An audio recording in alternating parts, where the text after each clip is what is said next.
The cop's face was stone as he took the phone. "Ma'am, a theft of service is a felony." My wife's hand trembled in mine. The woman across from us, smug and furious, smiled. She had us.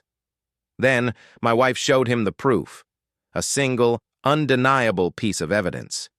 The cop's eyes went wide. His gaze flicked from the phone to her, then back to the accuser, and the slightest twitch at the corner of his mouth grew into a slow, disbelieving shake of his head before a sound ripped from his throat that wasn't a warning, but a laugh. The late afternoon sun was a hazy orange stain on the horizon, casting long, distorted shadows across the asphalt of the service station. Leo hated the end-of-day rush. The air was thick with the smell of exhaust and cheap coffee, the low hum of idling engines, a perpetual drone. He stood by the back of their old sedan, holding the gas nozzle, a rhythmic click, click, click filling the silence as the numbers on the pump display steadily climbed. Inside the car, Anya was a bright spot, her laughter echoing from a call with her sister.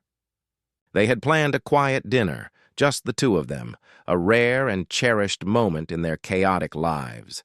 He was just about to pull the nozzle free when the voice cut through the air, sharp and demanding. "Excuse me, is that your vehicle?" Leo looked up. A woman stood by the adjacent pump, her face contorted in a look of indignant accusation. Her hair was a severe blonde bob, and her sunglasses, perched on the top of her head, looked like a mismatched crown. She had a manicured hand on her hip, and the other was clutching a gas cap with a proprietary fervor. "Yeah, it is," Leo said, his tone neutral. He was used to people at gas stations asking for a quick loan of a tire gauge or an empty bottle.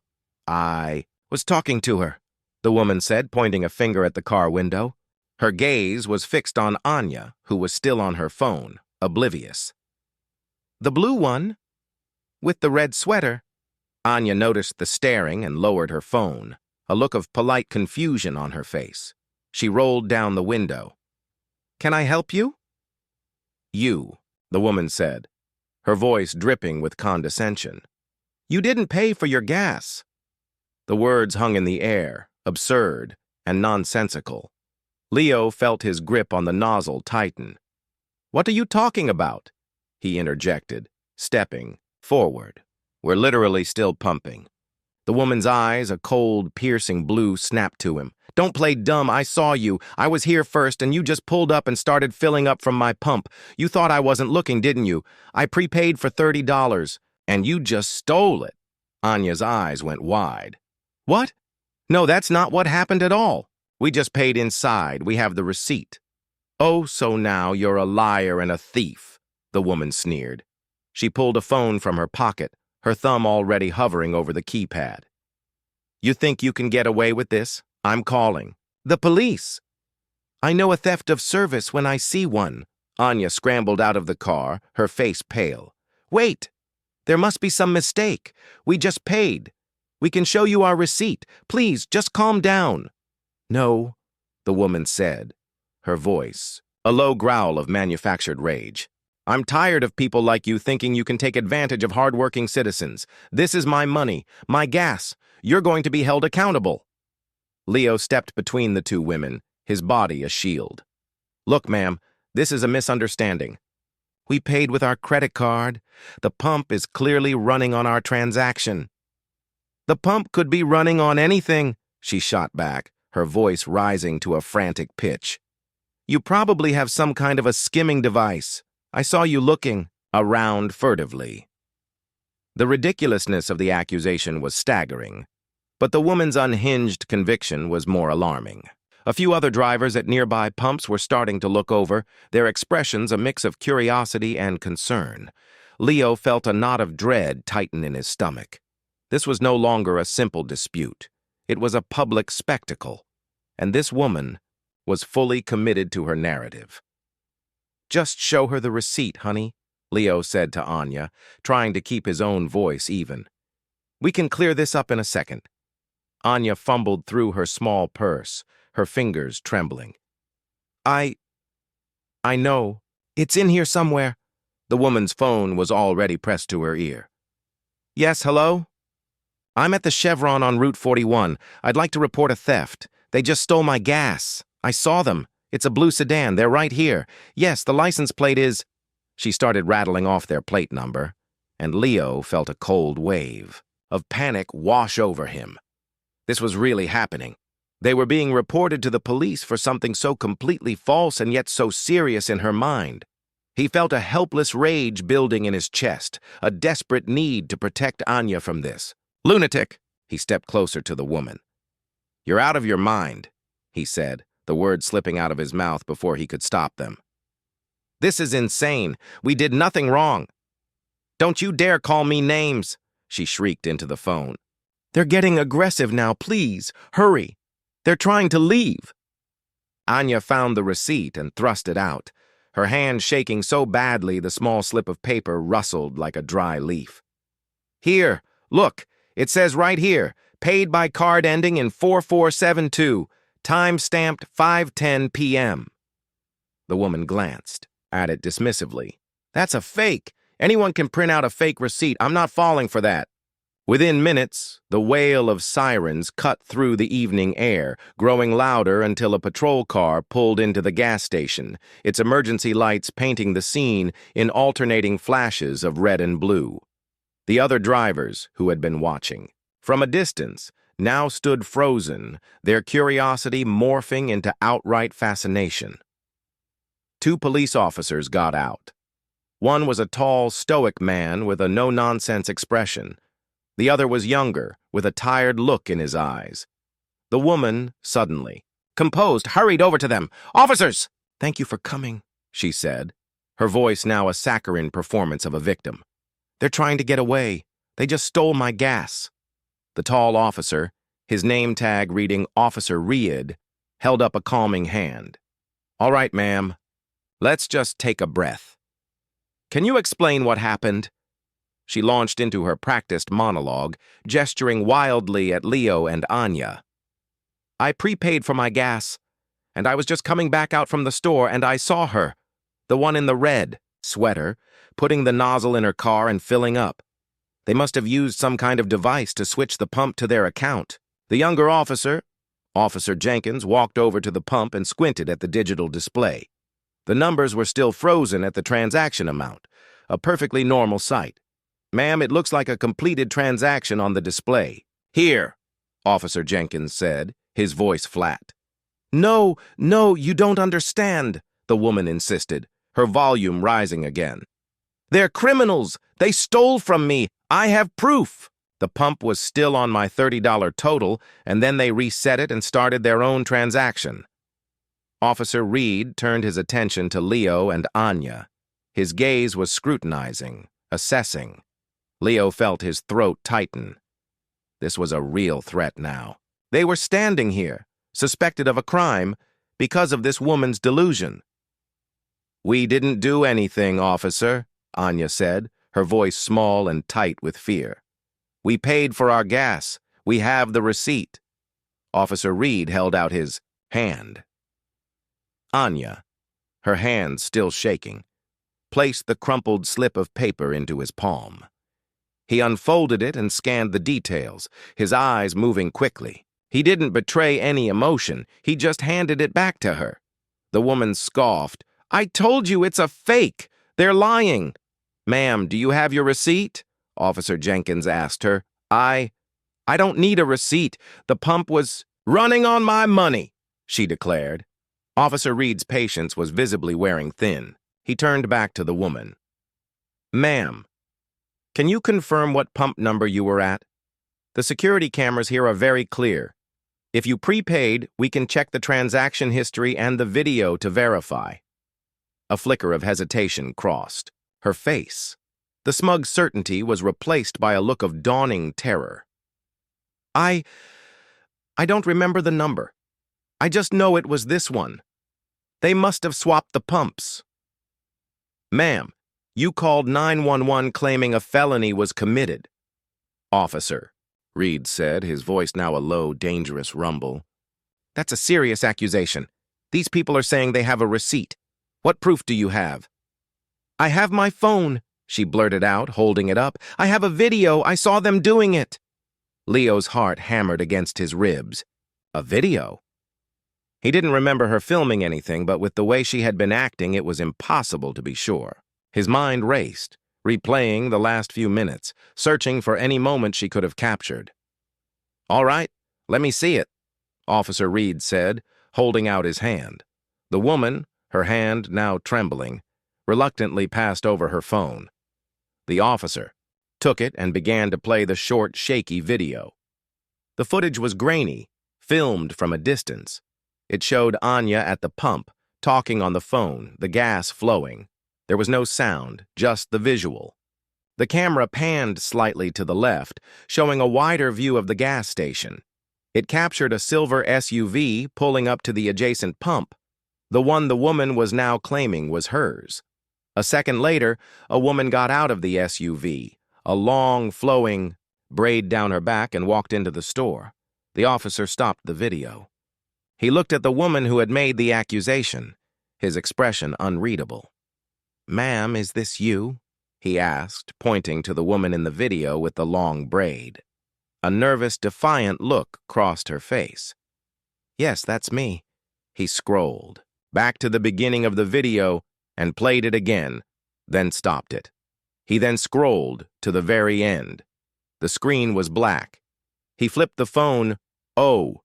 The sound was a raw, unfiltered roar of disbelief and amusement that seemed to echo off the concrete walls of the gas station.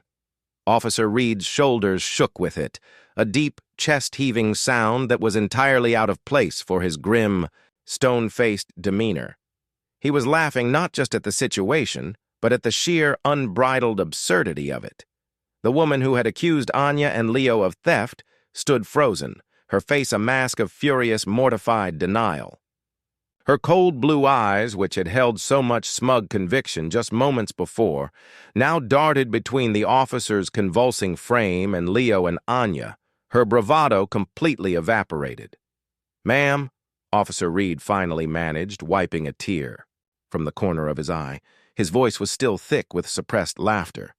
"Ma'am, with all due respect, you're looking at a woman with a long dark braid in your video. This woman," he gestured to Anya, "has a short, cropped red haircut. This video shows you getting out of a silver SUV at the next pump over. It shows you going inside the store. It shows nothing about a theft, and it certainly doesn't show a woman who looks like you coming back outside. Unless you believe you somehow changed your appearance in the blink of an eye, you're at the wrong pump." The words, though delivered with a hint of humor, landed like a physical blow. The woman's lips parted, but no sound came out. She looked at her phone, at her own reflection in the black screen. The footage she had so confidently wielded as a weapon had been turned back on her, a damning and irrefutable piece of evidence. The camera didn't lie. It had captured the simple, inconvenient truth that she had made a mistake that had escalated into a fabricated crime. This is a misunderstanding," she stammered, her voice suddenly high and thin. The cameras must have glitched. I know what I saw." Officer Jenkins, who had been watching the scene with a tired kind of fascination, stepped forward. "Ma'am, there's no glitch. You're holding the proof right there. You went inside the store, and someone else was at your pump. These folks were at their pump. It's a simple case of mistaken observation on your part." "It's not a mistake. They're working together. I saw her," she shrieked, her control finally shattering.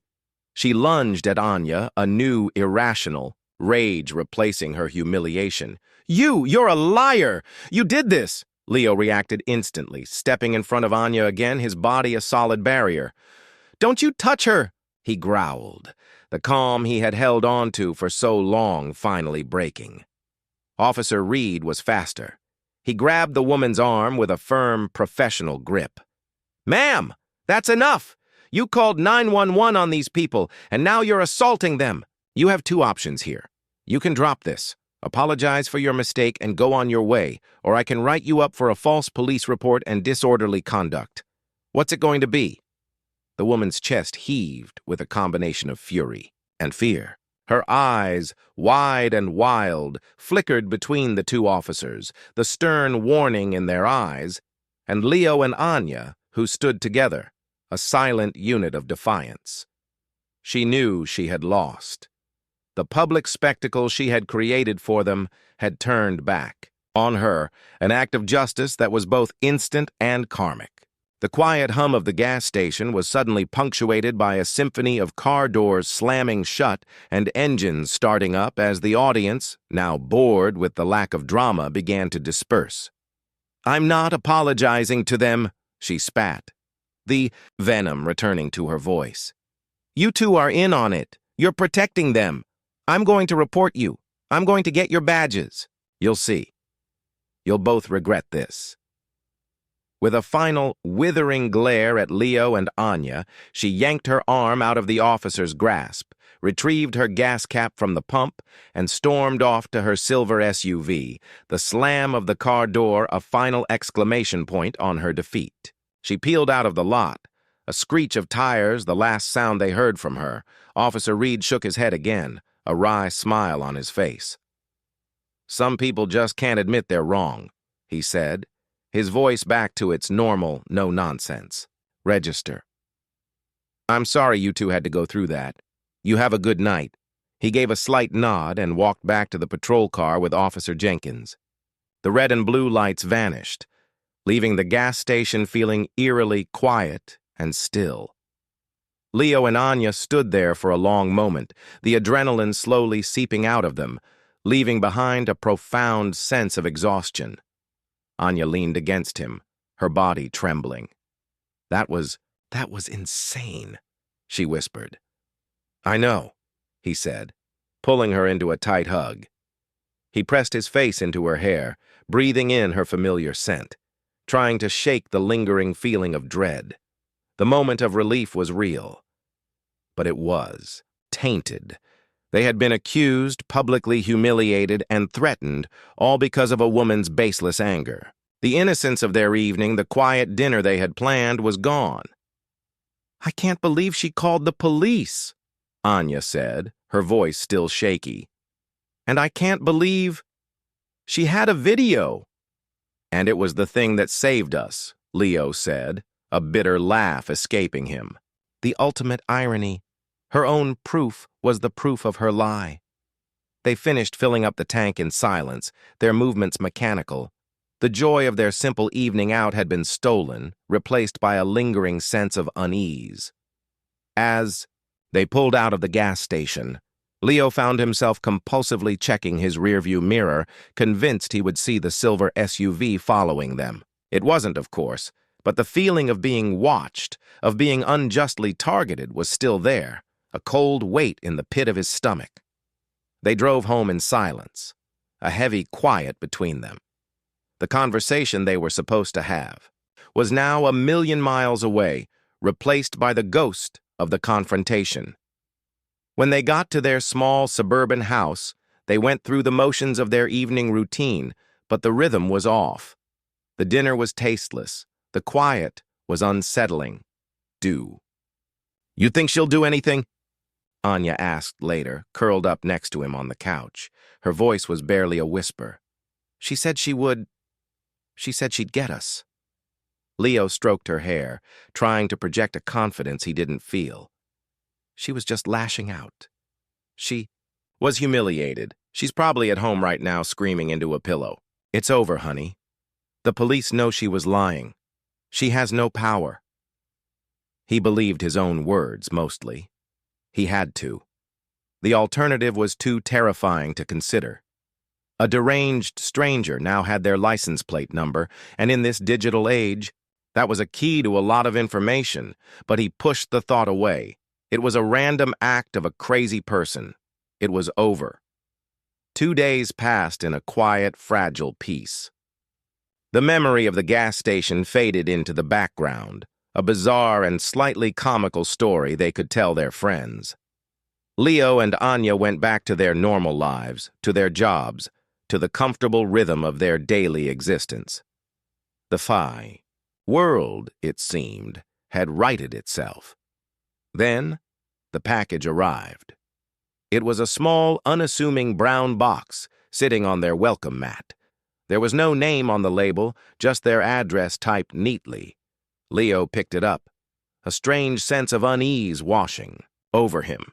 It wasn't heavy, and it rattled slightly when he shook it. He carried it inside, his brow furrowed in confusion.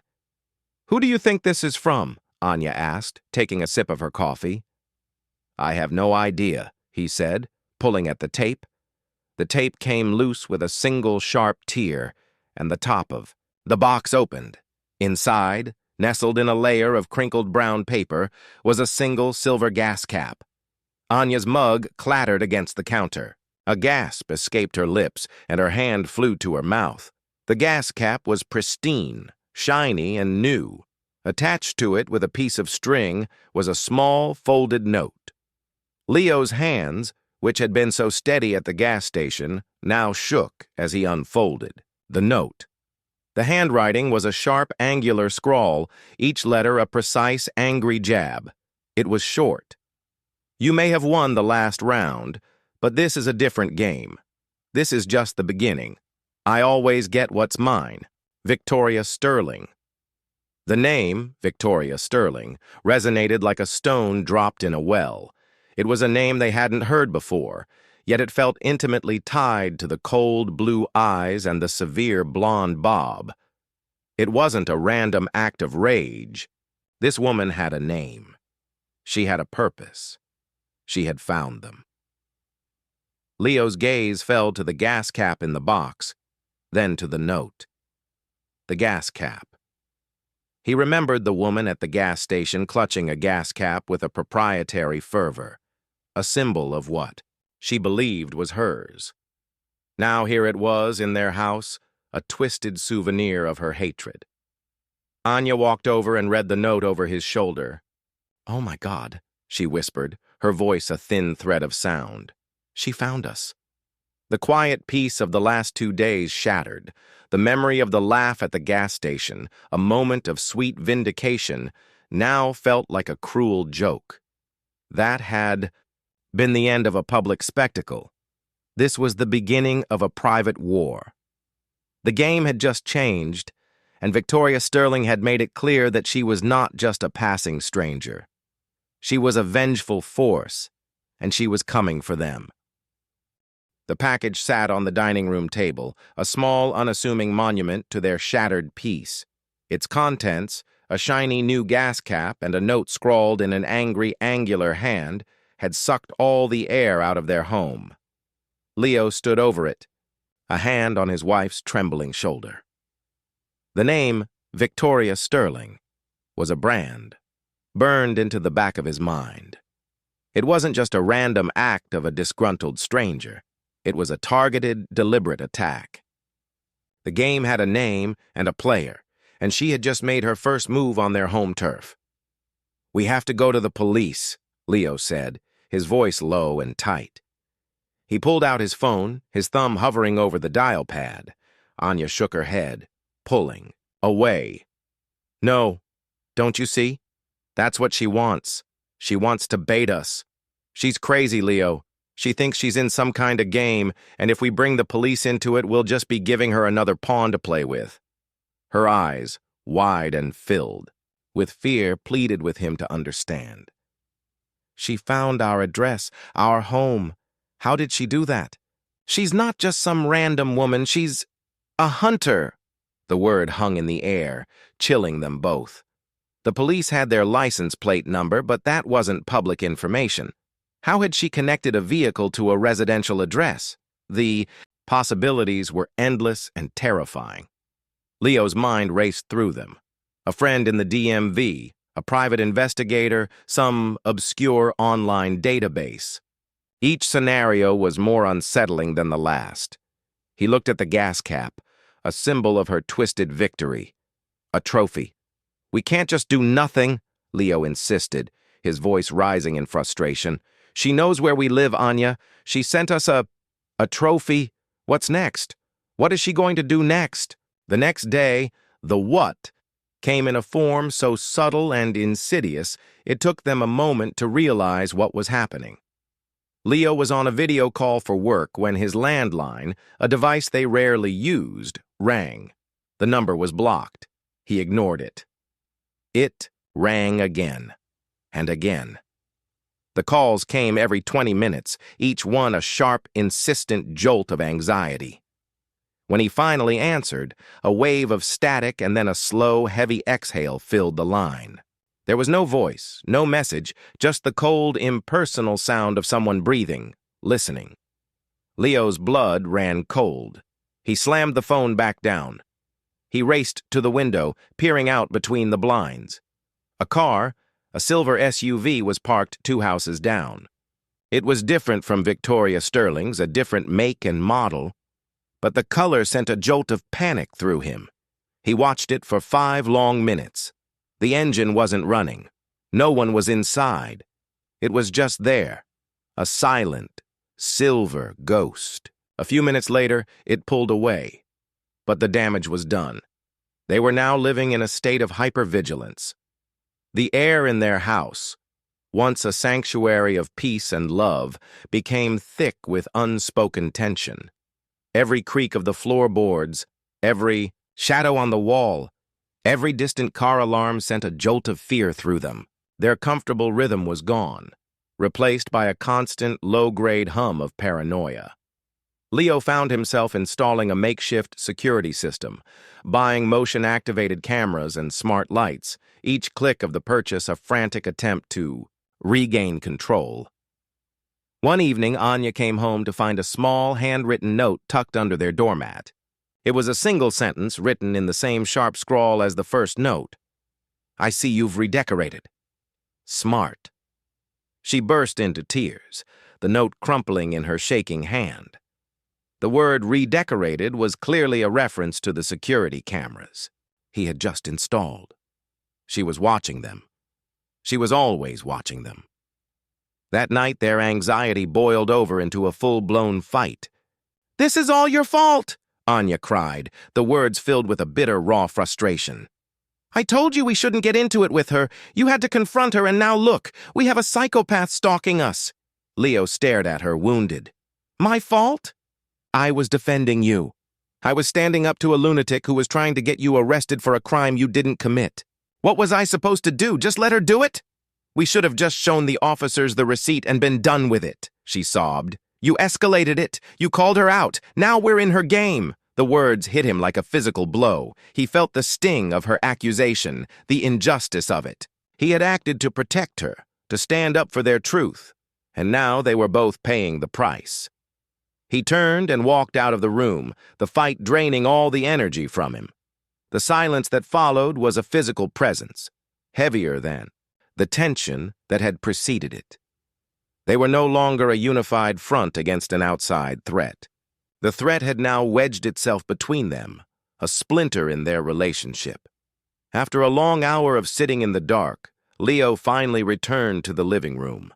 Anya was there, still crying softly into her knees. He sat next to her, pulling her close. "I'm sorry," he whispered into her hair. "You're right. I'm sorry. We can't let her do this to us. To us." Anya looked up, her eyes red and puffy.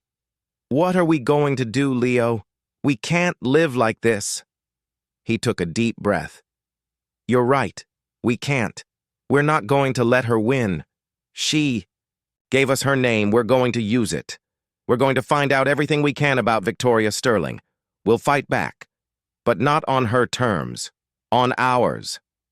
The decision was a turning point. It wasn't about the police anymore, or about waiting for her next move. It was about taking the fight to her. Leo went to his laptop, his hands no longer shaking, but moving with a newfound determined purpose.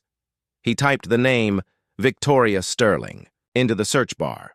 He found a half-dozen social media profiles, most of them private or with generic, unhelpful photos. He dug deeper, looking for anything that could connect her to the gas station incident, to the silver SUV, to their address. Nothing. He tried variations, adding her likely city, searching for her name on public record sites. the digital breadcrumbs, were almost non-existent. It was as if she had wiped herself clean. The name Victoria Sterling was just a ghost, an angry shade with no real-world presence. His hope began to dwindle. She was smarter than he had given her credit for. Just as he was about to give up, his search led him to an old, obscure local community forum, the kind of place where neighbors posted about lost pets and garage sales. He typed Victoria Sterling into the search bar, and a single faded thread from 2 years ago popped up. The title read, "Warning, beware of a woman accusing people of stealing gas." He clicked on it, his heart pounding a frantic rhythm against his ribs. The first post was from a woman named Sarah. She wrote about a bizarre and terrifying incident at a gas station on the other side of town. She had been filling her car when a woman with a severe blonde bob had accused her of stealing gas she had prepaid for. The story was eerily similar to their own. Sarah wrote about the confrontation, the police being called, and the eventual, humiliating resolution for the accuser. But that wasn't what made Leo's blood run cold. The last part of the post, written a week after the initial incident, was a desperate plea for help. "She found my address," Sarah wrote. "She's been leaving notes on my door, telling me I'm a thief. I'm afraid to leave my house. She said it was just a game and that she always wins. Her name is Victoria Sterling. Has anyone else had a run-in with this lunatic?" Leo scrolled down, his breath catching in his throat. There were replies, dozens of them, all from people with similar stories. A stolen parking spot, a line cut at the grocery store, a minor fender bender. Each story had the same key elements: a disproportionate rage, an accusation of theft or wrongdoing, the police being called, and then the escalation, the notes, the veiled threats, the gas caps. A whole community of people terrorized by the same woman. He found a news article linked in the thread, a small local piece about a restraining order filed against a Victoria Sterling for a pattern of harassment. This was her game. It wasn't about the gas. It was about the control, the chaos, the power she felt by terrorizing others. Leo leaned back in his chair, the weight of the revelation a heavy, solid thing. This was not a random act. This was a pattern. A sickness. He wasn't just dealing with a woman who had a bad day. He was dealing with a serial harasser, and they were her latest target. The note's final words, "I always get what's mine," now had a chilling new meaning. It wasn't about gas. It was about their fear. It was about their sanity. And she had just gotten her first taste of it. The screen of the laptop was a cold window into a shared nightmare. The community forum, a digital oasis of shared terror, painted a chillingly consistent portrait of their tormentor. Leo and Anya sat side by side, their bodies pressed together. For comfort, scrolling through the posts, the stories were all variations on a theme: a stolen parking spot, a line cut at the grocery store, a perceived slight on the road. Each minor infraction had been met with a disproportionate, furious rage, followed by the same pattern of harassment. The gas cap, the blocked calls, the cryptic notes. Victoria Sterling was a predator, and her victims were people who had simply crossed her path in an insignificant way. "Look at this one," Anya whispered, pointing to a post. "Jason M. from last year. He says she followed him home from a grocery store and left a note on his car that said, 'You owe me $1 for that parking spot.' $1. She's not after money.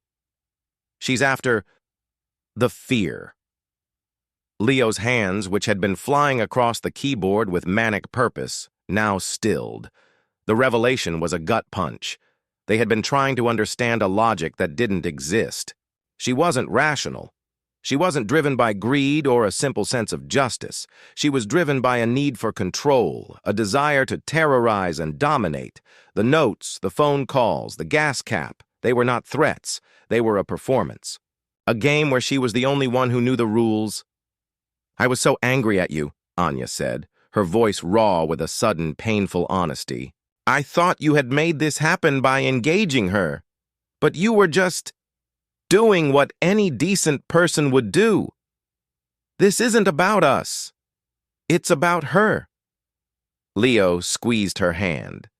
The anger and blame from their fight had evaporated, replaced by a shared, silent understanding.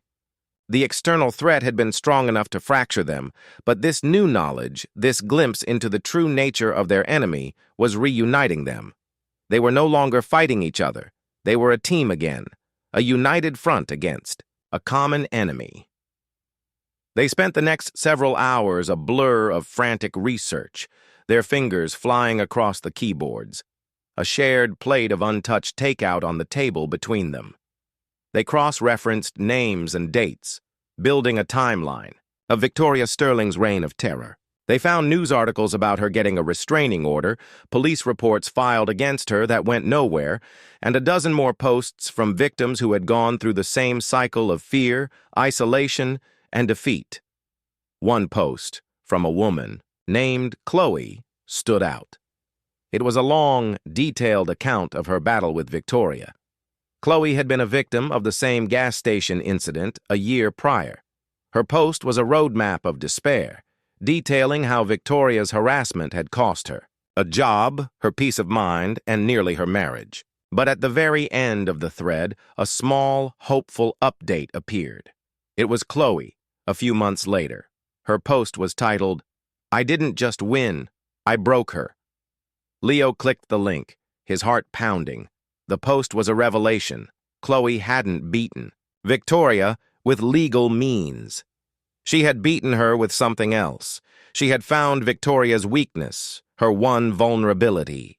Chloe wrote about how she had stumbled upon a private message she had sent to the forum administrator that was accidentally made public. In the message, she was asking for advice from another user on how to deal with a similar situation she had gone through in the past with her ex. The ex's name was also Victoria Sterling. Anya's breath hitched in her throat as she read the post. Look at this. She's not just a serial harasser. She's a serial harasser who targets people she perceives as a threat to her delusions. Her husband divorced her and won custody of their son, who he accused Victoria of abusing. She retaliated against her ex-husband by filing a restraining order against him, claiming he was harassing her. He eventually won the case, but she never gave up. She saw the new victims as an extension of her ex-husband, a way to continue the fight she lost. This wasn't just a simple harassment case. This was a deep psychological vendetta. The gas cap wasn't just a trophy. It was a symbol of a twisted war she was waging against anyone who reminded her of her ex-husband. She didn't want their gas. She wanted their humiliation. She wanted to win the fight she had lost in court. As they sat there, absorbing the chilling details of Chloe's story, a loud, insistent knocking began at their front door. It wasn't the tentative knock of a friend or the rhythmic rap of a delivery driver. It was a sharp, aggressive, demanding pound that seemed to echo through the very foundations of their home. Leo and Anya froze, their eyes locking in a silent, panicked exchange. The clock on the wall read 11:30 at night. No one ever came to their house at this hour. The knocking stopped, replaced by the sound of a key fumbling with the lock. A cold knot of terror formed in Leo's stomach. They were locked in. He was sure of it. He had double-checked the deadbolt before they sat down. Yet the sound of a key scraping against the tumblers was undeniable. "She has a key," Anya whispered, her face pale. "How does she have a key?" The fumbling stopped. The door handle rattled once, twice, and then a sharp clicking sound echoed through the house. The lock had been picked. Slowly, the door began to swing inward, the blackness of the night spilling into their home. "Who are you?" a man's voice demanded, deep and commanding. The light from the living room caught him, revealing a tall, muscular man with a weary but determined expression on his face. He held a small black flashlight. "I asked you who you are and what you're doing in my house," the man said, his voice a low, dangerous rumble. He had a key in his hand, a look of pure confusion and shock on his face. The man wasn't Victoria Sterling. He was the real owner of the house Leo and Anya had been living in for 3 years, the house they had bought and believed to be theirs. Leo and Anya stared, speechless. The man's key, the unlocked door, his shocked expression. It all came together in a flash of stunning, horrifying realization. Victoria Sterling hadn't just found their address. She had found a house that looked exactly like theirs, a house a few blocks away, and she had been harassing the people who lived there. The notes, the gas cap, the phone calls, they had all been a diversion. She had been playing a different game entirely, a more insidious one, and they had just been a pawn in it. The man's eyes fell to the brown package on the table, to the note with her name, to the silver gas cap. A look of dawning comprehension and utter rage washed over his face. He looked at Leo and Anya, then back at the objects on the table. "You're not the new owners," he said, his voice now a strained whisper. You're the ones who stole my gas." The man's eyes, filled with a mixture of rage and profound exhaustion, burned with an accusation that was both familiar and utterly foreign. He held the key to their house in one hand and pointed at the package on their dining room table with the other, his voice a strained whisper. You're the ones who stole my gas." Leo felt a wave of dizzying disorientation. The fear of Victoria Sterling had been a storm, but this was a tsunami, a tidal wave of a completely new and more immediate threat. This man, a victim, like them, now saw them as the enemy. The entire foundation of their understanding had just been a lie. "No, wait," Leo said, stepping forward with his hands raised, a gesture of surrender. "You don't understand.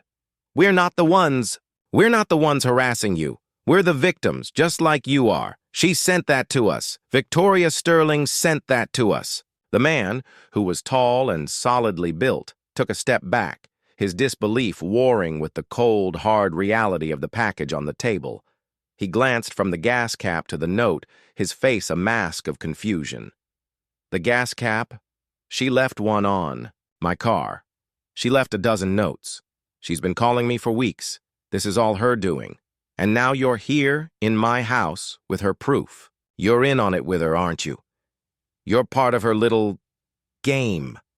Anya, her voice still trembling, stepped out from behind Leo. "No, please listen to us. We've been going through the exact same thing. She accused us of stealing gas at a gas station 2 days ago. She called the police. We were almost arrested." "A gas station," the man scoffed, his eyes narrowing. "You're repeating her story. That's exactly what she says. She says you tried to steal from her. And now you're trying to turn it around on me? Get out of my house!" "The gas station was on Route 41, Anya blurted out, her mind frantically grasping for a detail that only they would know. "The officer was named Reed, and she had a video on her phone, a video that showed her going inside the store and a woman with a long braid at a different pump." The man froze. His mouth, which had been set in a hard line of fury, softened slightly. His brow furrowed in deep thought. He looked at them with a new critical eye. "A woman with a long braid. And she used that to make her case seem more credible," he said, his voice trailing off as a flicker of memory crossed his face. "She said the same thing to the police when they came to my house.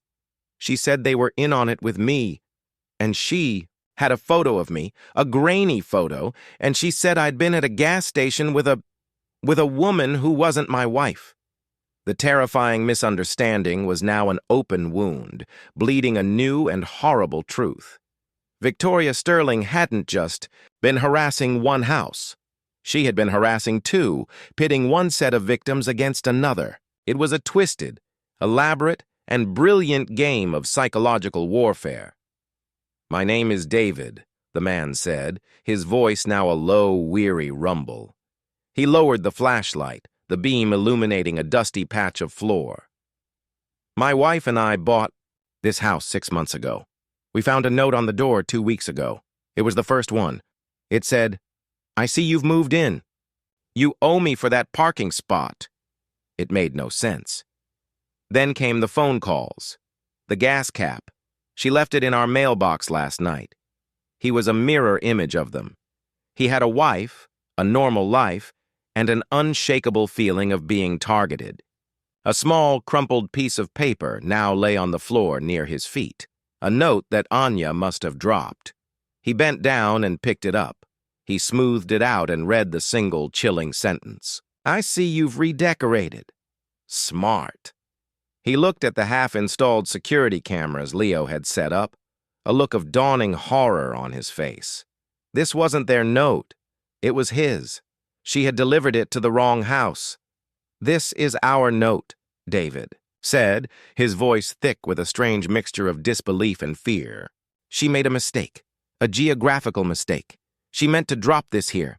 You're the ones she was harassing at the gas station." The realization hit them all at once. The notes, the phone calls, the gas cap, they were all a single, confusing campaign of terror delivered to two different houses that happened to look similar in the same neighborhood. She was the conductor of a twisted orchestra, and they were the instruments, played against each other in a symphony of confusion and paranoia. "We found her name on a community forum," Leo said, his mind racing, pulling the pieces together. "Victoria Sterling, the woman from the gas station on Route 41. She's a serial harasser. She finds small slights and uses them to terrorize people. It's her game. She did this to you, David, because she somehow linked you to a parking spot. And she did this, to us, because of the gas. But then she mixed up our houses."